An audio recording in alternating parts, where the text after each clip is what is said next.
Hi, this is Todd DeVoe with Ian Weekly, and today we have Eric Franco on with High Speed Tac Med. And we're going to have a couple conversations here regarding first, kind of like the response mode to active shooter. And this has really been something that we've been focusing here lately on the news with Vegas and now Texas. I think it's appropriate to have this conversation. So, Eric, welcome to Ian Weekly. Thank you very much. Appreciate it, Todd. So, Eric, how did you get started in the world of the high speed tac med and disaster medicine in general? Well, a little bit about my background, which kind of led up to active shooter training and Tac Med training for the past, now about 14 years.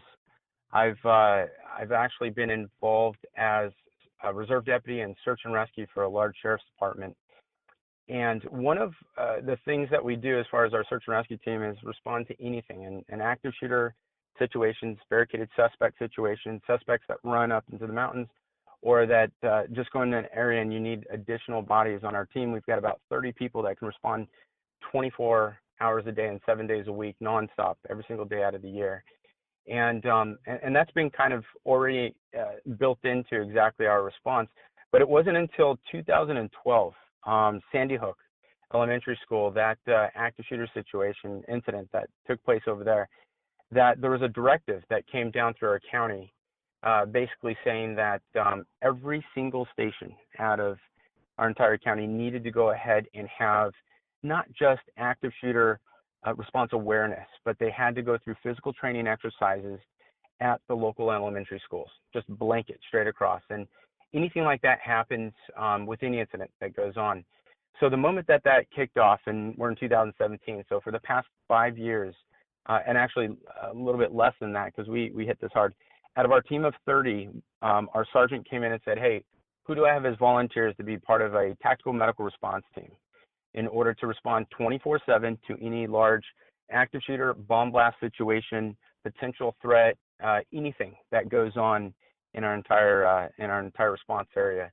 And 8 of us raised our hands. And right after that incident in 2012, we jumped into every single local agency training that we can get into, state agency training like with California Highway Patrol, and federal agency training. So whether we're taking training through FLETC, TCCC courses, or if we're doing care under fire, going in with LA Clear, LA HIDA, any of the other different multiple agencies or training foundations that we can get into, we would. So between local, state, and fed, we were able to get into all sorts of different trainings, and not necessarily to say, hey, this is, hey, we're so cool because, we've gone through this, but our team, it's a very humble team that we've got that can respond anywhere, whether it be by ground or by copter.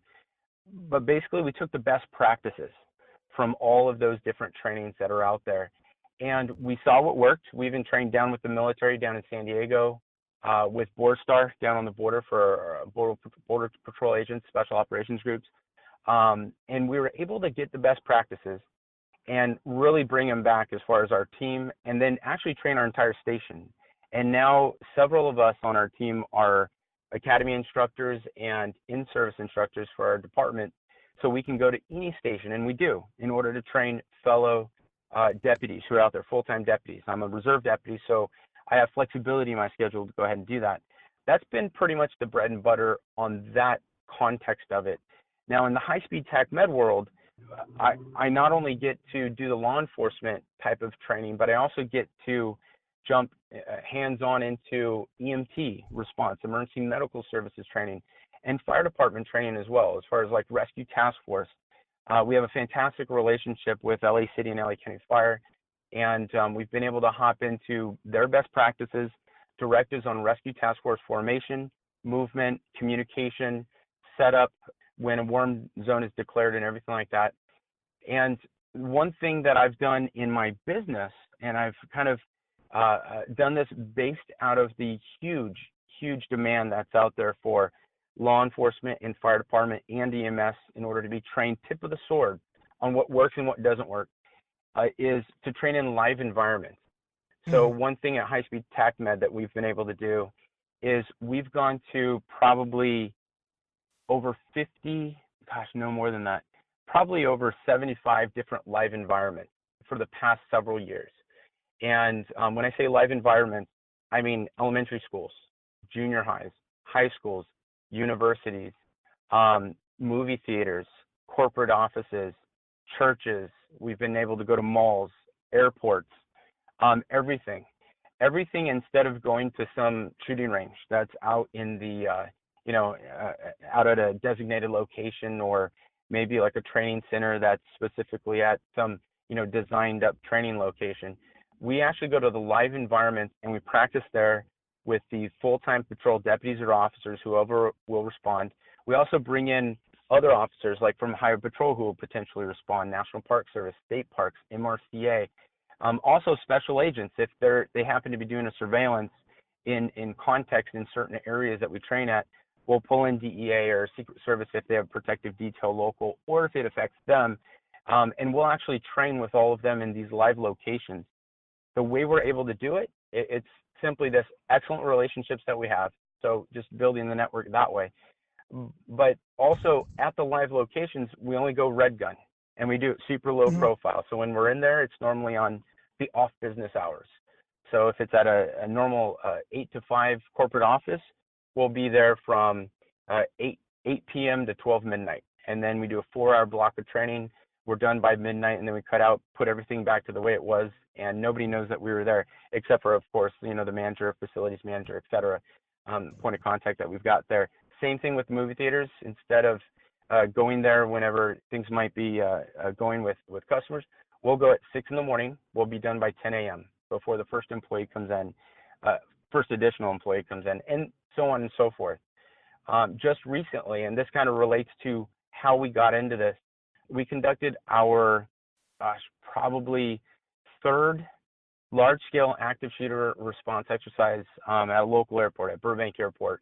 And the fire chief, the police chief for Burbank Airport are some of the best that are out there, and allow their crews to literally push as hard as they can to stop the threat and to treat the people.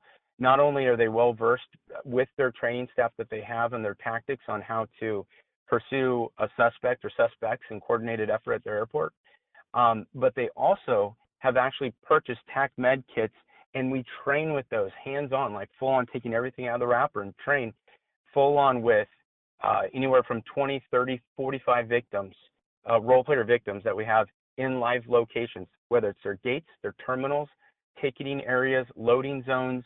We go everywhere, whether it's the private hangars, office sections, anything, in order to make sure that their police force can respond as fast as possible. And their fire department, on that context, they respond in a very, very aggressive way too, in waiting for the protocol warm zone to be announced, but then being able to come in as a rescue task force, 4 firefighters with anywhere between 2 and 4 law enforcement as force protection to go in and actually stabilize patients in place. One of the things that we do that's a lot different than a lot of protocol that might be out there is our exercises only go 10 minutes long. And for everybody I've ever talked to, it's kind of an anomaly. They go, why 10 minutes long? The last exercise we did with a large PD in the Los Angeles area was, 45 minutes long. Purely it's because of this, and we kind of learned this over the ways, is that somebody will go ahead, and if they have mass arterial bleeding, if they're shot in the arm or the leg, let's say they're shot in the arm, they have about, and it hits their brachial artery where they have mass arterial uncontrolled bleeding, they'll have about plus or minus about 8 minutes before they bleed out. And let's say they're shot in their leg, femoral artery, they'll have about plus or minus 4 minutes until they bleed out. So from that context right there, as far as a fast bleed out and what we know on just basic first aid, so from the firefighter side of it, the EMT side of it, I mean, just from a cop side of it, just basic first aid. If somebody's going to bleed out in about 4 minutes if they get shot in the leg, mass arterial bleeding, or 8 minutes, our exercises should not go beyond 10 minutes, because our capability and our ability to respond as law enforcement, deputies, officers, agents should literally be able to get the bad guy, get the suspect or suspects in under that amount of time, and to treat the people in place using tourniquets, chest seals, trauma dressings at the very bare minimum. So we figured that out, and one of the contexts that we've now we integrate in every single training that we have is 10-minute exercises, 2-minute debriefs, 3-minute resets, and then we go it again. So if we have a 4-hour window of training with a SWAT team, or a 4-hour window of training with patrol shift, or a special SRT, or if it might just be normal patrol rangers, agents, whoever it might be, 10-minute exercises the entire time. So we've kind of developed that secret sauce, and we definitely see the value in what it is, and a lot of people see the value. That's why we've been incredibly busy from right after Sandy Hook, and then every single incident that occurred thereafter. For active shooter incidents, bomb blast incidents, vehicle into crowd incidents, we get phone calls, emails, and everything like that saying, hey, I need training for my law enforcement agency, for my fire agency, for my civilian employees that I have in my corporate office. Can you come in here and just give us 1 hour of run, hide, fight, treat training in here, and what we should do, and you're only given an hour? Can you do it? And we do. So that's where it's kind of gone to. Our overhead staff, Todd, we've got about 5 core overhead staff that run everything from our top level operations to our logistics setup, our planning, our detailed planning, and our what would be considered like event action plans and ops plans as far as different agencies on how they have it. We cover everything from notifications to total number of people in, total observers who they might have for VIP observers, total number of participants going through. We have our scenario plans on the exact number of times that law enforcement or fire department or EMS will be going through the exercises. And we make sure that by the end of what we do, that people not only have the proficiency by a lot of practice, but they've got the confidence to go ahead and put a tourniquet on somebody perfectly and effectively in order to save someone's life, or to put on a chest seal, or to put on trauma dressing, or to use quick clot or a clotting agent if they had to save someone's life. And each one of those tools, no more than 30 seconds as well. I mean, we really push, everything's by time, the way that we go ahead and do it. So that in a nutshell is pretty much from where it started and why I started the company, just because the demand was so high, and we couldn't be at all places all the time, and just as it have expanded out. That's what we've done. That's what we've done over the years. That's outstanding. So a couple of things that you said that kind of touch home here, and one is that obviously we're training DHS, FEMA, and also local sheriff's departments are really pushing the run, hide, fight scenario for our civilians and for people that in offices and schools and whatnot. And then you added a treat component to it. And then the other thing that you said, and this is what I'm really trying to make a paradigm shift on here, is we talk about active shooter a lot. And I think that we should not just pigeonhole ourselves into the active shooter, but to the active violence person, such as, like you said, somebody who's running into a crowd with a car, or like in Ohio State where the guy comes out with a sword and starts whacking at people. So do you guys talk about your run, hide, and then fight, then treat, how that works and how you get that into the hands of the layperson? And then what are you thinking about as far as the active violence type thing outside of just the active shooter? As a matter of fact, to everybody, when we train a run, hide, fight, treat session, we call it an active shooter response info session. That's one of the big things that we do, and we make it just very, very simple. Within 1 hour, we show the Department of Homeland Security video as far as run, hide, fight. But what I do is, after that short, about 5-minute video, I actually break it down into the run. Like, what does that really mean? Like, the moment that a vehicle starts coming, at the 3rd Street Promenade, let's say one of the pillars is taken out and a vehicle just comes straight down, boom, you have to immediately think, first option is going to be the run that I'm going to do. I also teach people, before going to the next component, I teach them to think outside the box on the run. If we happen to be at a shopping mall and you hear gunfire down one main corridor, down forward of you, and then all of a sudden you run the opposite direction, but boom, a bomb goes off right behind you. Where do you go?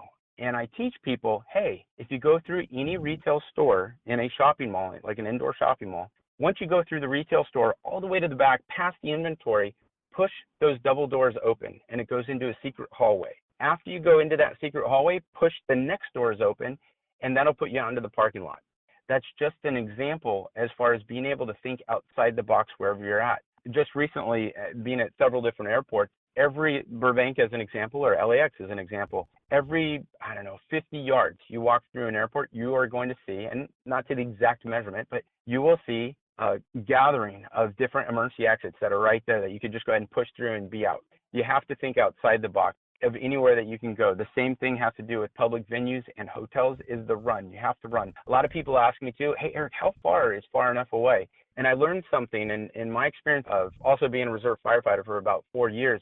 We had what's called a rule of thumb, that if we had, for example, a tanker that was on fire or it was going to levy type thing, like explode here in a bit, and we wanted to get away, it's a rule of thumb where you stick out your thumb, and if you can cover up that building, that tanker, whatever it is that you're running from or you're getting away from, if you can cover up the whole thing with your thumb, that's about far enough away right there. Now, in the active shooter component where there's bullets flying, that's where you have to get away as far as you can, then to the point where you've got cover, something that could go ahead and protect you from any random bullets that are coming from that hostile position your way. That's incredibly key and incredibly important. As we know, because of different types of guns and different types of bullets and velocities out there, that things can go very far, very quick. So you want to make sure to have that cover as well. That's the run component. That's how I teach it. The hide, I just don't talk about hide. I actually talk about fortify. So I jump into the run, hide, fight, treat component. In the hide, it's fortify. Out of an entire city hall, I teach at a lot of different city halls all around Southern California. And I teach their employees, hey, if something was to happen and you could not run, your next option is to hide. Now, not just any room. And we're not talking about like just hide underneath a table that only has 4 legs and the bad guy could see you. This is full on. You have a pre-designated room as far as being knowing exactly where to hide, and you've practiced the muscle memory of practicing on your run, your hide, the fight tools that you grab, the treat as far as being able to throw in that tourniquet, etc. You have to have the muscle memory. So I teach people in the hide, go to that one safe room or 2 safe rooms that you have right there. Everybody hustle, and they've got to get there. In time drill exercises I've done, Todd, it's taken in a corporate environment. So let's take people who are not trained in emergency services and how fast they can do this. They can get to a hide room in about 8 seconds. No kidding. From sitting in like a surrounding area, if they have a designated safe room that they can get into, lock the door, push a copier in front of that door, shut off the lights. Everybody turns their phone to vibrate real quick and turns off of the alarm components that they have, and then hunkers down. They can do all that in about 8 seconds. And it blows people's minds. They normally think, oh no, I couldn't do that because that sounds complicated. The only complicated thing about anything and response is actually not doing it. It sounds complicated. Once you do it, you're like, wow, that was actually pretty easy. Right. And even from the tactical environment, as you and I both know, the moment you do it, you're like, wow, that was actually easier than I thought. We talked about it way too much.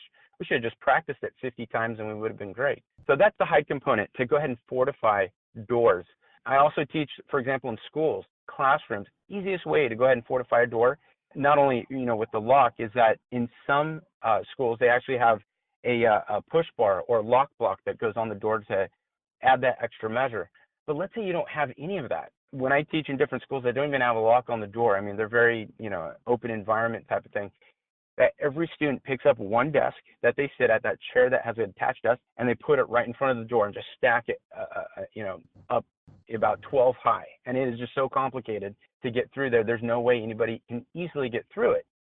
And I know from going through breaching training with several different agencies that for me to breach a door, let's say it's just me by myself and I don't have, explosives or breaching tools type thing, for me to get through a door that is just stacked up with desks and tables, there's no way I can in a certain amount of time that, for example, law enforcement who responds will be there faster than I can breach through any type of stack. That's the one thing on the hide. On the fight, I go into it as far as a teamwork aspect. I just got done teaching at a city hall last month, and I taught them, all of the audience members, I taught them about, hey, let's say that we go into that hide room, the safe room that we have, and we're hiding, we fortified the doors. Now we're going to grab our weapons that are there. I mean, full on letter opener. Let's look at a corporate environment. So not saying that we have a taser or a gun. Letter opener, you've got the fire extinguisher, you've got the stapler, you've got that trophy that's sitting on your desk or in that area saying, congratulations on being here for 5 or 10 years. And, it looks like a star type thing you can put in your hand. You've got all these different things you could use as fight tools.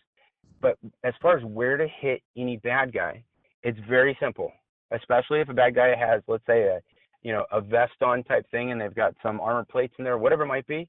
In the eyes, the nose, and the throat. Those are the 3 things that no matter how much weight somebody bench presses or how much weight people lift, they cannot build up muscle in their eyes, their nose, and their throat. That's a way to go ahead as far as hitting right in the computer box to get them disoriented enough to where you can have the advantage. Now, that's not where it stops. On the fight, I also go into it where people are going to go over exactly what they're going to take in a split second. So a leader, and it's anybody could be a leader in a room. If there's 5 people in there, you just basically say left arm, right arm, shoulders, hips, and legs. And you do it again. You're going to grab the right arm, you're going to grab the left arm, you're going to grab the shoulders, you're going to grab the hips, you're going to grab the legs. If this bad guy comes in, you've got those fight tools, boom, disorient him, grab that component, and you're going straight down, and you're going to dogpile on top of this suspect, on top of this bad guy. And you're going to stay there until the good guys come. Even if the bad guy goes, hey, I can't breathe, get off me. No, we're full on top. That's what I teach everybody who's out there. Even on the civilian side, within law enforcement stations, that's exactly what I teach everybody in the secretariats, everybody who's in our crime analysis divisions, at the front desk records. Hey, if you had to hop on somebody, right arm, left arm, shoulders, hips, and legs, and you're going to teamwork it as far as doing that. And you have the Lionheart's mentality. The last component, as far as treat, and this is the first slide in my presentations whenever I'm giving trainings and hands-on trainings about this, I have a data slide that's up there of every single active shooter event, every single vehicle borne attack that's out there, every single mass knifing that's out there, a bomb blast that goes off. You have multiple victims who are out there, and you have multiple people dead. Pulse nightclub, Las Vegas. You've got this recent one in Texas. No matter where it is, a Brussels airport, Paris, you've got Mumbai, you've got all sorts of different ones. The one thing is not the incident. So I don't look at the incident per se very closely, but I actually study, and our medical officer on our team studies this too, is the number of people not injured, but the number of people killed. And we look at that based on, did they bleed out? Were they shot in an extremity, mass arterial uncontrolled bleeding? Were they shot in the chest? Did they almost have a tension pneumothorax?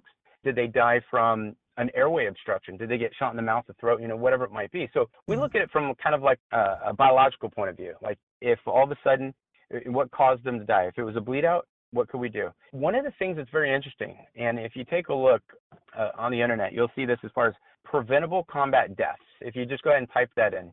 And then you also, if you type in on the civilian side, it leans more towards torso shots on different things, which mean more potential for sucking chest wounds and things like that, as far as your ability to treat.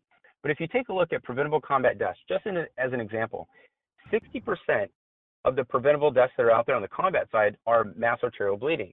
Right. 60%, an extremity wound. I think it's about 33% are from a tension pneumothorax. So it's a larger caliber round that goes straight through the bullet resistant protection that somebody's got, and all of a sudden tension pneumothorax, the lung starts to go ahead and go up, sucking chest wound, the trachea starts to deviate off to one side, and you've got somebody who suffocates that way.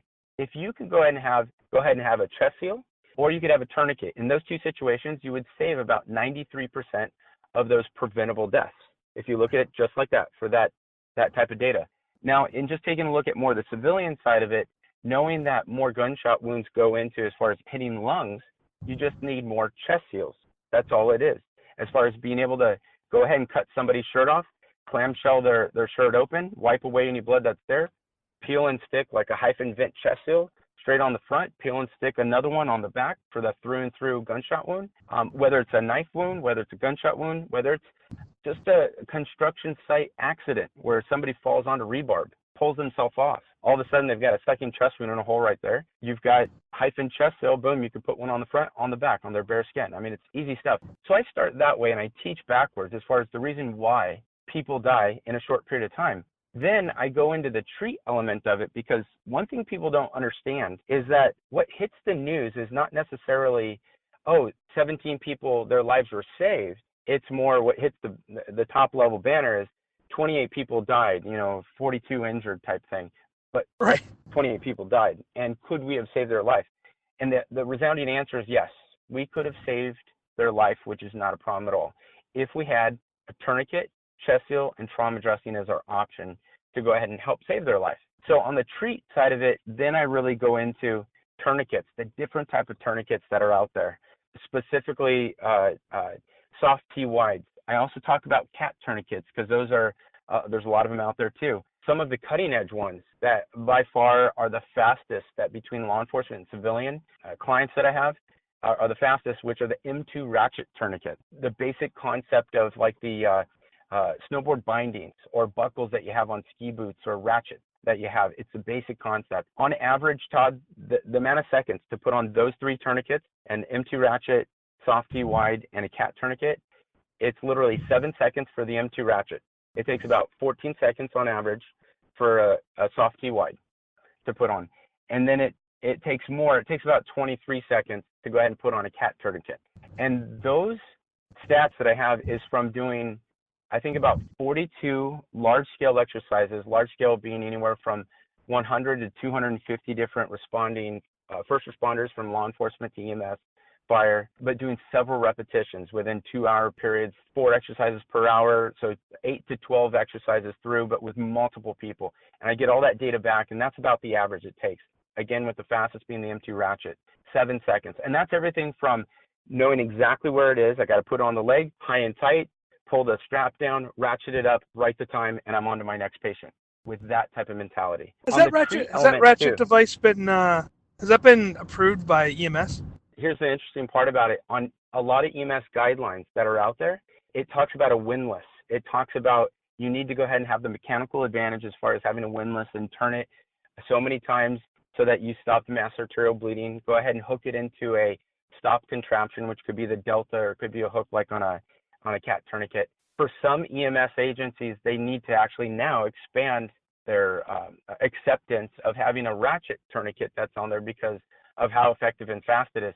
I have learned that there are very progressive units that are out there within different agencies that they get the approval to have the M2 ratchets, and they go back to their medical director and their medical policy and say, hey, just add in the M2 ratchets that you need to go ahead and here's exactly what it is, exact application per the manufacturer's guidelines, ratchet all the way until the bleeding stops, write the time right up on here. I mean, it's about that fast. But things are changing as we speak because all the way from Long Beach to Ventura County to Santa Barbara County down to San Diego, when I do these trainings, they're like, wait a minute, that was way incredibly fast on that M2 ratchet as opposed to these 150 soft T wides that we have or these 200 cat tourniquets we have, things like that. And they make the change. I know that progressive agencies too, let's say Burbank Airport as an example, they actually update their policy right there to say, okay, we now can use XYZ as far as this component in the EMS element of their training. To your question too, police officer standards and trainings for the state of California, just this last April came up with their new curriculum that they have. But if I back up to January, American Heart Association, American Red Cross, out to all of the instructors that are out there, came into play, and this was even before then, but they were really kind of turning the gauntlet down saying, hey, you need to teach everybody on just basic first aid, whether you're a cop or you're a civilian, on how to use a combat tourniquet. So that was actually written in there, a chest seal, trauma dressing, quick clot, or a clotting agent, not naming quick clot the brand, but a clotting agent. So because that came out, it made our training so much easier because we've been teaching that for several years, but now it's become a requirement because we know doctors and nurses and medical directors and everybody who directs on what police, fire, and EMS should do know that these tools, you can apply them in 30 seconds in a mass casualty situation and save multiple lives. So it's really kind of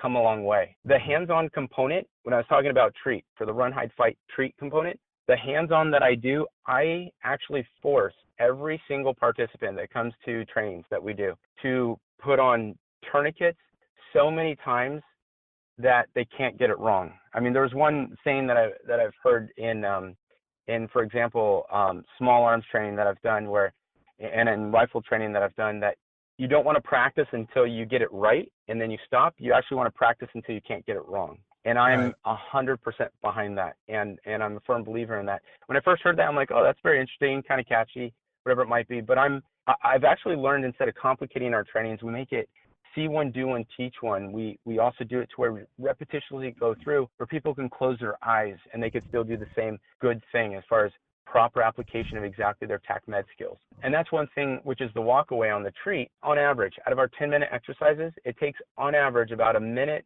let's say a minute 40 seconds for law enforcement to stop the threat, which is their number one mission, whether it's one bad guy, two bad guys, about a minute and 40 seconds. Then we've got it pushed all the way to where it takes probably on average about 5 minutes and 30 seconds for them the law enforcement, this is just law enforcement that we train, to have stabilized everybody, have treated everybody in our scenarios.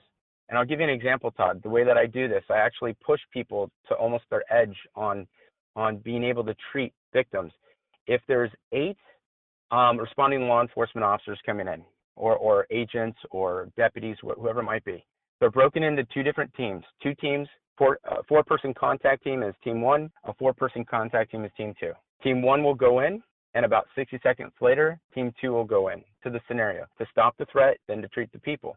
1 minute 40 seconds is, on average, the amount of time it takes that one contact team and the help a minute later from a secondary contact team to stop the threat. So good for them, they're using good tactics. But the time clock for everybody that we have as far as role players has started depending on their injury. So if all of a sudden they have mass arterial bleeding out of the leg and the bad guys come through with their blank gun and they, shoot past a certain point, they start their time clock on the countdown. If all of a sudden they have mass arterial bleeding out the arm, they start their time clock on the countdown. And they have a certain amount of time that moment it passes, they're dead. And we have a very accurate tracking of that because we have the help of our role players, countdown timers, and supervision that goes on right there with several proctors that we have in strategic positions. That's how we're able to get law enforcement to have those fast numbers, is that they practice. But I got to tell you one thing that's guaranteed every time. The first exercise we ever do with a brand new law enforcement agency, no matter if you're state, federal, local, everybody normally dies. In our scenarios, in our 10-minute scenarios, they almost always normally die. The reason is because the tactics, and this is kind of the training that we get in academies and in service trainings, the tactics, we have them, but a lot of times it's kind of slow and methodical. And the idea of being a contact team and pushing hard towards the threat is a newer concept that is now becoming old hat. But at the same time, sometimes law enforcement agencies kind of pump the brakes real quick when it comes down to treating people because they might not have a Tac Med kit on their thigh. They might not have a Tac Med kit that's dropped in the middle of the mass casualty scene that they can pull resource out of. Because people are going to bleed out in 4 minutes, 8 minutes, or suffocate, let's say in 12 from attention Nemo. This is one thing that I've actually trained cops of how exactly to respond and treat people where they're at. Now, on the treat element, if I jump into the fire side, as far as training that we've done, I've done a lot of work with rescue task forces, with training fire departments, that when they put in 4 firefighters, like a captain, engineer, and 2 firefighters in, that are protected by up to 2 or 4 law enforcement as force protection, and they go into a warm zone, quote unquote, to treat people, that instead of treating one person and then stabilizing that one victim out of, let's say, 25, putting that one person on a mega mover, like on a tac stretcher, to bring them out to triage or bring them out to a casualty collection point, I tell them to stop, not to do that. I actually tell them, hey, as you go through, you're going to do it in a very different way. I want you to go through and use your tourniquets, chest seals, and trauma dressings on every single person, all 25 role player victims that we have here, exactly where they lay, and tell them that just stay right there. Boom. And you treat them in under 30 seconds and you're on to the next and on to the next. And not as a big conglomerate group too. I have it to where rescue task forces actually grow in size as far as their area of responsibility, and their firefighters go out there and they go hands-on while force protection, while the cops are there protecting them 100% in case there's a secondary suspect who pops in or curves around or whatever it might be. That has probably been like the paradigm shift also, as far as just staging out, and or when they get the green light to go in, thus it's designated as a warm zone, that they don't just stop at one victim, patch them up, mega mover on out, and then by the time they come back, everybody has passed away, unfortunately, because of mass arterial bleeding or suffocation or whatever it might be. Because a lot of times it takes more than, let's say, about that 8 minutes to get back on a round trip, taking someone out. So that's kind of the different approach I have on treat, and that's just statistically been the way to go ahead and save as many lives as possible in the shortest amount of time. So I hope that answers your initial question there, Todd. So Eric, do you use the principles of START triage in your training, or do you have a different system that you're teaching? So as far as in the trainings, as far as rescue task force, because on the law enforcement side, they just go in, stop the threat, and treat the people. On the fire department side, I actually have it to where instead of using START, like, hey, start where you stand. If you could hear my voice, please come this way. The way I set up my scenarios, every single scenario is set up to where those people who could run, those people who could walk, those people who could limp out, have actually already run, walked, or limped out of that danger zone. And what you have left over are the people who were shot in the arm, the leg, or the chest that do not have the energy to go out. These are the people that are going to die in 4 or 8 minutes or 12 minutes, and you've got to treat them in place. So that's what we do on that context. In other type of trainings, though, that I've done where it's more geared towards, let's say, a mass casualty situation of a train wreck, kind of like the Chatsworth train wreck that our team had responded to, and then doing triage and all the different, the red, the yellow, and the green tarps, and going through that triage process and transport on, ground ambulances and copters and stuff. That's a different training that we do as far as the start triage, and then how fast people can get the tourniquets set up, how fast you can get your transportation crew up, how fast you can get the coordination there and the people being treated and checked out on ambulances and on their way to the hospitals. But in the active shooter side of it, I actually expedite it to where when they get together as a rescue task force, their whole mission, when they go in, boom, they see somebody down, they expand that huge rescue task force of 8 people that are right there. They expand it out, treat everybody in that vicinity in less than 30 seconds. Now, if you think about it, you've got, let's say, 4 firefighters that could go hands-on and treat somebody with a single wound, let's say single life-threatening wound, that they can treat them in 30 seconds. And if they can, now you've treated 4 people in 30 seconds. You go up a little bit, another 4 people in 30 seconds. You go up a little bit, another 4 people in 30 seconds. And that, just statistically, just by the numbers, saves the most amount of people. I have tried where we go in, hey, if you could hear my voice, go this way, and go straight out that exit, hook off to the right, and just stay there. There's going to be more people to get you. What happens is those people who have mass arterial uncontrolled bleeding out of their arm, let's say, they basically die in a different location than where they were initially found, in the context of it being a warm zone that's still chaotic and developing in that 10-minute time clock that you've got. Also, as far as going around and doing 32 can do on the RPM, for example, when you're taking your the respiration count and you've got the perfusion as far as cap refill, and then you're asking them if they can do this and that and the other to just check if they're conscious and with it or have an altered level of consciousness. Going through all of that, it just takes too much time in the context of 30-minute hands-on life-saving treatment, and then boom, on to the next. But with the force multiplier of 4 hands-on in 30 seconds, and boom, move on to another 4 people hands-on, and so on and so forth. The one thing, too, I've also taught in conjunction is when, let's say you have 4 contact teams that are going after this bad guy, the moment that the threat has been stopped, neutralized, secured, and their weapons secured, all of those contact teams minus 1 officer, agent, deputy, whoever it might be, who has to stay with the downed suspect, all of those contact team personnel can now switch into, and they do this click in their mind, a rescue team. In the context of my Tac Med kit I have on my thigh right here, that Tac Med kit has 2 tourniquets, 2 chest seals, 2 trauma dressings, and some medical shears and some gloves. I am going to treat as many people as I physically can possibly do with what's in my kit. The moment I exhaust all of my resources in my kit and I've treated 4 critical, then I'm going to start asking for tourniquets. Hey, toss me a tourniquet, toss me chest seal, toss me the trauma dressing, whatever I can do that way. And what's funny is you would think, well, cops aren't accustomed to that. The moment you put them through 12 times on this operation, they get it. And man, they're quarterbacking everything. Like, hey, toss me this. They're all wide receivers on all sorts of stuff coming in. Some agencies, I'm actually very proud to say, some agencies have gotten with the program and they purchase a mass casualty kit that's got 50 tourniquets, 50 twin pack chest seals, and 50 trauma dressings with medical shears and gloves. Just that. No Band-Aids, no Neosporin, no, ice packs and stuff. None of that. Just those critical life-saving items in a kit, in like an ARC kit or some sort of mass casualty kit that they just drop straight into the problem. And these cops rip it open, and then boom, they dig out of that as their resource hub to go hands-on, because the rescue task force, it still takes them a movement to go. Even 4 at a time, 30 seconds, hey, that's cool as far as how many lives are being saved. But if you have 50, you need as many cops who are not on the bad guy, so to speak, after the threat's been stopped, to treat as many people as possible. So we teach in a very expedited fashion, and it's all based on time, all based on number of casualties, and all based on the outcome of being, all of the people died in the first exercise, all of the people lived in the last one, and the only thing that changed was repetition, was familiarity, and the concept clicked that we have to stop the threat as fast as we can and treat all the people, and I mean everybody goes hands-on, throwing a tourniquet on some victim who's got mass arterial bleeding or sucking chest wounds or whatever it might be that way, because it's just the basic level of first aid. So right. there you go. I know that you got another appointment coming up here, and we're coming close to the end. So, how if someone is really interested in getting your training, how could they get a hold of you? Basically, there's a couple of different, three key ways that we have as far as any training that anybody wants to get.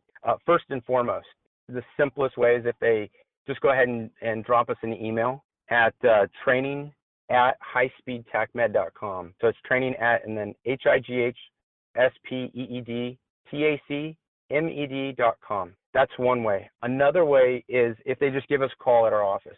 We've got it to where any type of training anybody needs, whether it's law enforcement, corporate, private sector, executive protection, anybody who needs help in training, they can either drop us an email or they can give us a call. And the phone number is 805-419-0024. So 805-419-0024. The last way that somebody can get a hold of us too is if they go to our website, the www.highspeedtacmed.com, and they click on the contact section. Inside there is just a little form they could fill out, hit send, immediately it comes into our team. And it could be a plethora of things. I mean, because I've got different specialists within the company that teach everything from emergency response to medical response to security response, disaster recovery, business continuity, tactical medicine, active shooter response, bomb blast response. I mean, we've got a plethora of different specialists that we have within our cadre that we're able to go ahead and teach several different courses. But those are the three top ways right there, Todd, for you. For those of you that are listening on the road and you don't have your pen and paper ready to go, we're going to have this information on our show notes as well. So don't fret. You'll be able to get this information. So, all right, Eric, here's the last question. It's the toughest one of the day. So somebody who's just getting involved in this business, what book would you give them to say, okay, this is how you're going to get information and be ready to roll?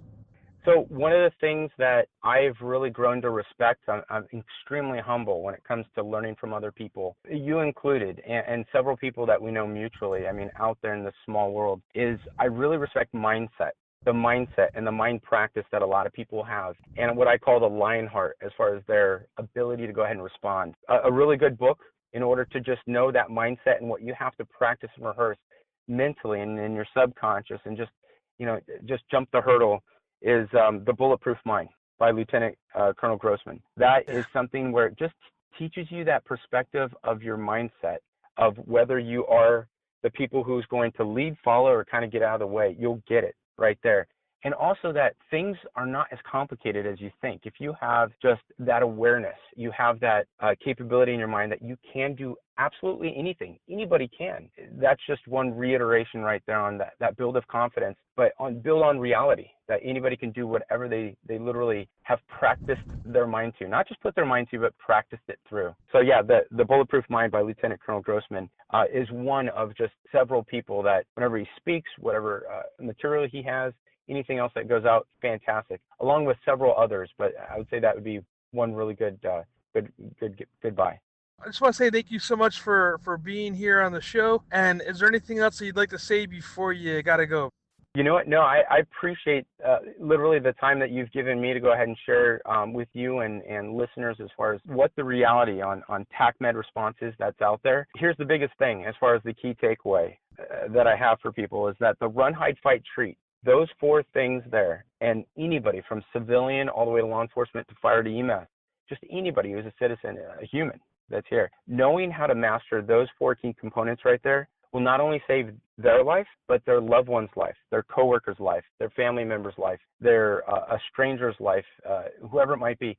Knowing how to go ahead and do that is key and critical. The last component there on the treat, a lot of people go, Eric, I've never taken a tourniquet chest seal trauma dressing, to the beach with me. What do you do if you're at the beach? What do you do if you're in a concert? What do you do if you're in a movie theater? What do you do if you're at church? And what I tell them is saying, hey, if you're in my training today, what you need to do is get a $30 tourniquet. You need to get a $6 trauma dressing and an $18 twin pack chest seal like the hyphen chest seal, and throw that into a plastic bag, throw it at the bottom of your purse, bottom of your briefcase, in your bag, your backpack, whatever it is that's with you. And now you've got those tools there that can save someone's life in less than 30 seconds. So Mhm. that's the biggest takeaway right there. Just don't listen to the material and go, oh, hey, those are good points. Full on those three things. In total, it costs less than like $60, can save someone's life in less than 30 seconds, and yours or a loved ones. That's the key takeaway right there. All right, brother. Thanks so much. You got it, Todd. Thank you again. I appreciate it.